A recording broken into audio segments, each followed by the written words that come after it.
And now we're recording. Welcome, everyone. I'm your host, Mike Lasecki. And today, our webinar is Orientation to the 2020 Virtual ATE Conference for Student Participants. That conference is coming up fast. Thank you for joining us today. It's my pleasure to introduce our presenter, Ellen House from the American Association of Community Colleges. Hi, Ellen. Go ahead and take over. The webinar is yours. Thank you, Mike. And I'd also like to thank AT Central for their support and helping to host this webinar. So as Mike said, I'm Ellen Haas. I'm the Program Director for Academic and Student Affairs with the American Association of Community Colleges. And my colleague on the screen, Courtney Larson, I'm sure you've had a lot of email interaction with Courtney. She's our ATE Project Coordinator with AACC. And Courtney is here in chat, welcoming you, answering your questions, and sharing any resources. So as Mike said, please do feel free to use the chat window. We have a short webinar for you tonight, and we designed it that way. We realize your time is valuable. We thank you so much for joining and for being a part of this webinar, for being part of the virtual ATE conference. So I'd like to go over what we're going to cover this evening or this afternoon, depending on your time zone. We'll provide an overview of the conference, registration, that's a real easy one, the student sessions that you'll want to check into, virtual networking, and signing up for a Slack workspace, which will allow you to chat and direct message with attendees. And we'll show you some screenshots of the platform and some access tips for engaging in the conference. All right, so for the ATE conference overview, the what, when, who, and why participate. We used to have a where in that slide, but now it's everywhere. We're virtual. As Mike said, this is our first virtual conference. This is the National ATE-PI Conference. In case you're wondering, what is ATE? It stands for Advanced Technological Education, and all of your programs of study were funded by ATE grants from the National Science Foundation. The conference is called the Advanced Technological Education Principal Investigators Conference, as that's a mouthful. We call it the ATE conference for short. And when you hear PI, what exactly is a PI? A PI stands for Principal Investigator, and this is a term used to describe a project director for a grant. The ATE conference is a national professional development and networking event for PIs leading ATE grants and their project partners. And it was the project PI working in your program of study that nominated you to attend this event. The conference is co-sponsored by the National Science Foundation and the American Association of Community Colleges. For those of you that may not be familiar with AACC, we are the primary advocacy organization for the nation's community colleges, representing nearly 1,200 two-year degree granting institutions across the U.S. and 12 million students. And as we talked about on the very top of the webinar, if you were tuning in at that point, we have worked with NSF to host this conference for the past 26 years. So this marks our 27th ATE conference and our first one virtual. I'm sure that's as many are virtual. Okay, so when is it though? The conference is typically held in October of each year. So we're staying with that timeline. Our event is held October 19 through 23. It'll be held between the hours of noon and 4 p.m. Eastern Daylight Savings Time. And the content is recorded and available on demand for 3 months following the event.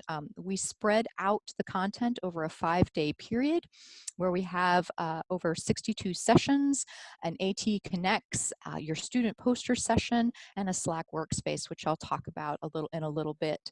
But just so you know that you're welcome to come in. This conference is as much your conference as it is the PI's. The agenda is online, and I'll cover where that is in a moment. You're welcome to attend any of these sessions that look of interest to you. We encourage you to participate.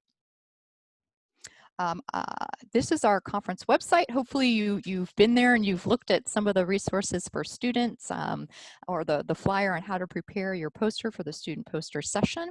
This is also where you will go to log into the virtual conference platform. That's actually going to launch next week on October 15th, and we'll be sending out notification of that. So you can go in and see the platforms, see the conference agenda, read the bios of presenters, and just have an idea of how that platform will look prior to the event starting. And then the content will actually go live on the dates and times posted for those individual sessions. All right, so who participates in this event? So as this has been a long-standing in-person event and has grown over the 27 years, where I believe that first ATE conference was 40 people, it now garners more than 900 people that attend. Participants include those leading grants for AT projects and centers and their grant partners from business and industry, K-12 and four-year institutions. And the conference also provides opportunities for students to attend. So we have, I think, 35 students attending the conference this year, and we're thrilled to have your participation. NSF program officers and AACC staff attend, as well as selected guests representing the federal government and STEM-related nonprofits and associations. And one of the advantages of having this in a virtual environment is we anticipate having more than 900 participants in an online forum, since our college teams can bring all their team members. So we look forward to engaging with you virtually and having a full and rich community present at the event. So why attend? This is a photo from a prior year's group of students that attended, but we think whether virtual or in person, that this conference hopefully provides you an opportunity to learn about new technologies, learn about various STEM career fields, and as well as provides you with the opportunity to interact directly with ATE leaders and with industry representatives. And I'll talk about that student industry networking session where you'll have some real face-to-face in a virtual setting, Zoom breakout rooms with industry professionals. What to expect? Okay, registration. This one's easy. You're registered. If you had sent in, you applied to attend, we accepted you, and you filled out a information form, and we registered you for the conference. So the students have been registered for the event. You will use that email address, the email address that you used to register and fill out your student forms, and that's what you will use to enter the platform. And I'll cover that in a moment. So you should be all set there. That's an easy one. And then I'd like to just go over some of the student sessions. So we have a student spotlight session, and this kicks off your student poster session as well on Thursday, October 22nd from 12 to 12:45 Eastern Daylight Savings Time, where 4 of the students that are participating in this event will be engaging in a panel with the facilitator, talking about the impact of COVID on their education and career paths, sharing strategies for how to engage students in virtual teaching and learning, and thoughts about innovation at this time. We've seen a lot of innovative things come out of having to shift everything to a virtual environment during the pandemic. This session has been pre-recorded, so the content has been pre-recorded, but it'll be aired for the first time on October 22nd, and the presenters will be live in chat. So they will introduce themselves, they will answer questions, and what we are encouraging you to do is we're inviting all students to participate in the chat in this session. The chat is really a driver for community building and exchange and dialogue, much more so than it is just about asking questions of speakers. So we encourage you to join this session, introduce yourself as a student in chat, and contribute to the conversation. So that will be going on alongside and complementing the student panel. So we would hope that you would take advantage of that. And then also that session kind of kicks off and calls attention to your virtual student poster session. That session will open at noon, and then we've encouraged people to go into the student posters. And I'll talk a little bit about what that will look like. I know your PDFs, your student PDFs are due today. So when you go to the student poster session page of the virtual conference platform, they will be able to select your poster, and they open it up, and it would be information about you that you've submitted, and then your poster will actually open in an Adobe Reader so people can go in, zoom in, take a good look at it. As we asked you on your student forms if you'd be willing to be a part of Slack and direct message, I believe you all said yes, which is awesome. So right next to that would be a button, direct message me, and RPIs are not shy, and they're very, very supportive of students. So we would imagine that you would get direct messages, people asking you questions about your poster or just complimenting you on your work, or wanting to know where you came up with that great idea, or encourage you on the career path you're highlighting. So we anticipate you'll get some really nice feedback. And in addition to the direct messaging, we have channels that are grouped around STEM discipline areas in Slack, and I'll talk about that in a moment. And that's another opportunity for you to jump in and share information and engage with ATE leaders, or to ask questions about career fields or technologies. So that community and those communication channels are open to you, and we hope you'll take advantage of those as well. The student industry speed networking session that I talked about, that's actually a picture of the student industry networking session from last year, how it plays in a real life, not a real life, a in-person environment. But we're going to do this through Zoom. And it's really nice since we have a cohort of students. It's about 35, and we have 10 industry presenters. So you'll be in, roughly 3 with an industry person in your own breakout room. So really having the opportunity to talk with that industry person and share some information. We'll be sending out a little bit more information on how to prepare for those sessions and sending you some bios of the industry presenters that are there. So you'll be aware of who you're networking with. And if you want to follow up with them after the conference as well. We want to help you build your network as well as have some exposure to some industry professionals. So we're really excited about that session. And that's Thursday, October 22nd at 1 o'clock. So that follows the student panel and the opening of the student posters. And then once the student posters page is released and unveiled, it's open for on demand for people to continue to go back to, and they'll be hosted on this conference platform for 3 months after the event. Student conference engagement. So as I mentioned at the top, this conference is open to you. We encourage you to attend as many sessions as is of interest and to get involved. Pose questions in chat. Identify yourself as a student. The whole reason this conference exists and these programs exist is to serve the needs of students and to prepare you for the STEM technician education workforce or prepare you for your further studies. So these are the folks that really want to engage with you as well and know what your thoughts are, and share resources with you. So, dive in and pose questions, share comments, identify yourself. Check out ATE Connects. So this is where we have over 250 active ATE projects and centers across the United States. So just as you may be representing your biotechnology program or nanotech or IT, there are 225 more projects and centers that are also representing areas in STEM technician education. And they are all displaying in ATE Connects. You can search by discipline area, you can search by keyword, and if you really want to know what's going on in nanotechnology, you can pull those projects and centers that are focused on that as an example.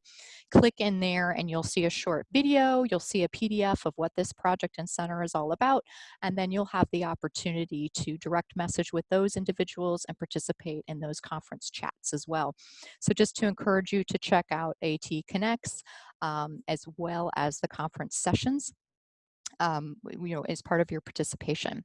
And then for all of this to work, this virtual networking piece, this engagement through direct messaging, we're asking you to join the conference Slack workspace. And that's what I'll talk about with virtual networking. So certainly we want you to be very active in chat if you're comfortable doing so, and participate there, because alongside sessions, that's where a lot of this engagement and interaction will occur. But then we have this secondary tool, I shouldn't say secondary because it's complementary tool, that allows us to direct message with participants and again engage in conversations and in group chats. So I'll talk about that just to give you an introduction to it. The conference channels. And so let me back up just a second. So again, the AT Connect session, the student poster session, these are key components of the event. And as I've mentioned, Slack is the driver that's going to allow you to direct message, allow you to participate in chat. And so if you are new to Slack, or maybe you have it, this is a tool that allows us to do that. You can download it to any device. We recommend that you download it to your desktop because it's easier to multitask, to be looking at other student posters, to be looking at sessions, and then also paying attention to what might come up in Slack or if you're direct messaged. So our channels are organized around this when you come into Slack. you would have announcements, there's help. There are these community chat channels, and I'll show you a screenshot in a moment. And then we have a private channel for students and alum. We thought this is a networking event and an opportunity for students to interact with one another as well. And we usually do a mini orientation on site in an in-person event. So we're offering this channel for you all to have your own mechanism to communicate with one another if you'd like to partake of that. So this is what a Slack space would look like on your desktop. You'd come into announcements. We would ask you to set up a profile. You don't have to upload a photo if you're not comfortable doing so, but we do just ask that you put your full name in the name field, because this is how we're matching up your profile with the student poster session. So if somebody hits that direct message button, it goes to you. And this is an example of a channel chat if you wanted to go in there and answer questions or just read what people are posting or contribute resources or ideas. On our website, we have instructions for how to download chat. You can download it to any device, as I mentioned, or if you don't want to download it, you can connect through the web. We would ask you, it's a very intuitive tool. We'll be sending out and rolling out next week the workspace. So we'll be sending invitations to everyone to join the workspace. So it's really clicking that you want to join and just setting up your profile and you're good to go. You might want to take a look at notifications. And there's a short little video on the website on how to do that. You can be notified anytime anybody posts anything in Slack, or you can restrict it to just seeing what goes on in the student channel, or just being notified if you get a direct message, or you can turn off notifications altogether and just look at it as when you are ready to look at it, as opposed to something lighting up and indicating that you have a message or a message has come in. So that's a little bit about Slack. As I said, we'll be rolling that out next week, and we'll be sharing some additional information. But the big takeaway from that is, please accept that invitation. Please take a moment to fill out a profile, and then we'll be linking up the direct message capability. You'll also need to be on Slack, not only so people could reach you, but if you want to reach out to an industry presenter that is at the conference and is in Slack, that's the way you would be contacting that individual. So this is what the conference platform looks like. So as I mentioned, our virtual conference platform will launch on October 15th. You will enter your email address to access the site, and this will be linked off of our main ATE conference page. We hope that it's easy to navigate. We're still in a build phase, so this is still under development, but it will launch. So some of this might be tweaked slightly, but you'll see the tabs at the top. And Student Posters has its own tab. But the content is organized by agenda, by day. So you would just go down, scroll, select the session you want. You could open that up and read the description, see who all the presenters are, read the bios of the presenters, see their photos, and then you would join the session. And that would take you, depending on the session type, to a screen where a recording or a live panel would start at the designated time. Or if you're joining a Synergy meeting, which is outlined in the conference agenda, that'll take you out to a Zoom meeting where you have the opportunity to interact that way. Some system requirements to keep in mind. The event platform is powered by Zoom. It doesn't mean it's all in Zoom, but there are pieces of it that are in Zoom. So it's recommended you download Zoom, but you don't have to if you can't download, or you don't, I know there are restrictions on that, or folks may not be comfortable doing so. You can still connect through the web. We do have some recommendations on browsers, though. We recommend you use Google Chrome or Microsoft Edge to connect to this event, and that you're running the most current version of your browser.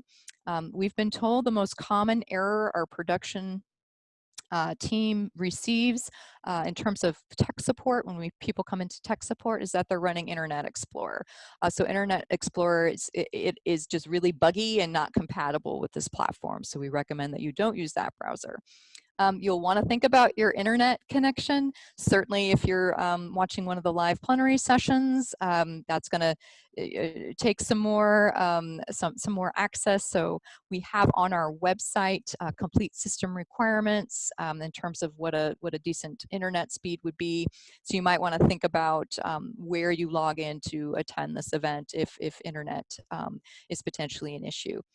But again, we have complete system requirements and tips for access on our website. This important deadline that I'm sure you're already aware of and Courtney's been in communication with you about is that your student poster PDF is due today.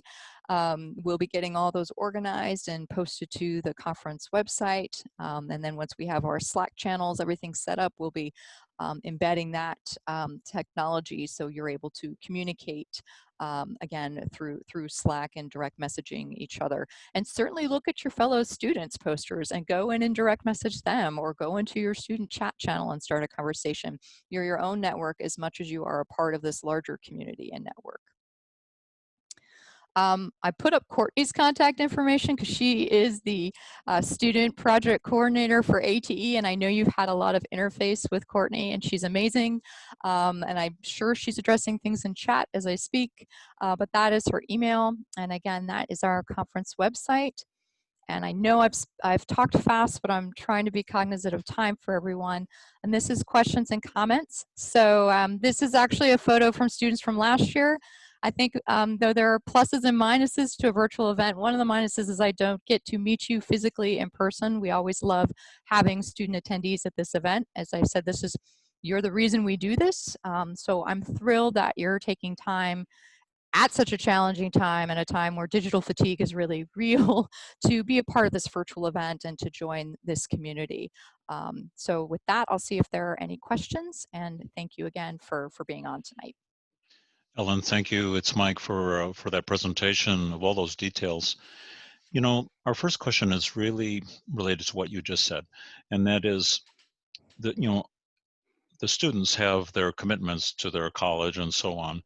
Their expectation is to be there. Now, let me see if I've got this right. On Thursday, October 22nd, beginning at 12 noon Eastern time, and they're expected to a minimum be there through 2 p.m. Eastern time on that day, right? If that works with their schedules, we certainly, the requirement was really that they contribute a poster. Yes. Certainly the secondary piece to that is that you're there and around as people are viewing them, so you can be available to address questions. And certainly being a part of that student industry networking session, we've structured that session that's just for you. We would hope you would partake of that. I do also want to mention that one of our concurrent sessions on Tuesday, October 20th, on remote undergraduate research to increase participation in ATE also has 3 of our student panelists on that, and they'll be presenting live. So I forgot to mention that. Thank you to those presenting, and I would encourage our students to attend that session as well in support of their peers, and also to ask questions and to participate there as well. And then, as you mentioned, I'm just reinforcing that the students are welcome to attend any other aspects of the conference that they want to. Absolutely. Follow their interests. Follow their interests. Absolutely. We would encourage you to do so. I had a suggestion, Ellen, if you don't mind me saying it. It's a little hard, you know, you're in this virtual Zoom room with this industry person. What are you supposed to ask them? I've got a suggestion. Please, go ahead. Ask them when they're interviewing a job candidate, what do they look for? What impresses them? I think that'll be a very interesting question from both sides, because the industry person will want to respond to that. And I think from the student's perspective, there's some real information to be gained there. So everybody online, ask that one. That is a good one to ask, yes. That's my idea. We'll give you a little bit of some ideas to ask in those sessions. I will say that, so that will be forthcoming next week as well, but that is an excellent one, and I actually think it's on the list. Oh, it probably is, yeah. But no, but that's great. And I also want to mention that these industry participants, they always say that this was just as rewarding. I mean, that they are so enthusiastic and really want to engage with you. So this is something, you know, that they're taking time out of their day and they're looking forward to. And I love that, just the fact that it's virtual, I can even get a few more because I don't have to worry about travel. So they're like, oh yes, sign me up. I want to interact with students. Excellent. So there's real opportunity there, and thank you for emphasizing that. Now here's another question. We talked about mobile connectivity, and that's good. It's quite doable. There was some comments in the chat about whether you should use the Zoom app on your phone or to go into a browser and connect that way. I'm not sure which is the best way of doing that. I know there's some information on the website about that, I think. There is. I mean, I think it really comes down to user preference. Certainly, Right, when you're on a mobile device, you're going to have less real estate to view something, and functionality is different. But you can do it either way. I mean, we are encouraging folks, if you are really going to do the Slack piece and really look that it might make sense to be on a laptop, but we certainly know that everybody has mobile devices. So it's not, if it's your preference to go in through a mobile device and view a session that way, you certainly can do so. But the platform is really engineered more for a laptop or a desk, a fuller screen, if you will. right, right, of course. Now, how about this one? Is it necessary that a student have a camera? Is it necessary that they turn it on? And the third part of the question is, is there a dress code for being on camera? What would you suggest? So to the first question, in terms of is it required to have a camera and turn it on, that answer is no. If you, all of the sessions you're participating in chat, with the exception if you go into a synergy session, you can still access that just like you would a Zoom room. You just wouldn't have the capability to come on screen and share your photo, but you would be able to listen and to see what was going on. Some of the synergy meetings are breaking into small groups and doing discussions, but by no means are you required to come on camera or have a camera to participate. And the second question was Dress dress. code. I don't believe we've we usually publish a dress code We when it's do. an Yeah. in-person event, and we Yeah. usually say business casual, but be comfortable. I think if you're going to keep your camera off, feel free Yeah, to wear right. whatever you'd like. I know how that um, goes. Yeah. but if you have it on, you certainly might want to just think about what you're wearing or what your background is. Yeah. Yeah. But some of those things are on our website as well. But Oh, very this good. isn't Very this good. isn't an event where I see that everybody's in full business attire on Zoom. We're more the business casual type. Yes, we are. Okay, good. Thank you. Here's the next question. We really don't have to register. I mean, it's all done. Here's the follow-up. Can I invite a friend? Actually, at this point, I would have to say no. Mhm. We have set we have issued the student invitations. Right. Certainly, if there's a fellow student at your institution that really strongly wants to come and is part of your STEM technician education program, we have a soft spot for students. Talk to Courtney. We might be able Right. to, but this isn't. This is really part of the ATE program. And as the students coming through this conference, you were nominated by PIs. So we would just verify that with the PI, and we Sure. could potentially involve a few more students. Since we're virtual, we have that flexibility. In an in-person event, I couldn't even consider it just due to travel and logistics. But That makes sense. It is an invitation-only event, and as you say, we have some flexibility, but it would have to be arranged if there was yes, another student that wished to be involved, and you would work yes, that through your PI. Okay, that's perfect. absolutely. Very good. Is there any accommodations for, and I'm not sure if this was on some of your forms, any accommodations for either hearing or visually disabled people? Yes, if you for hearing, all of our live and recorded sessions are captioned. All of the ATE Connects videos, or they have audio PowerPoints, have also been captioned. We'll be doing live captioning for live sessions. If you are going into a synergy meeting and you need ASL and interpretation, we'll be reaching out to those participants that indicated that they need that accommodation, and we'll be working with you to determine which session you're going to, because we'll be putting a live sign language interpreter in that Zoom room. Since those are more discussion based, that's not really a presentation. It doesn't lend itself Right, to right, captioning.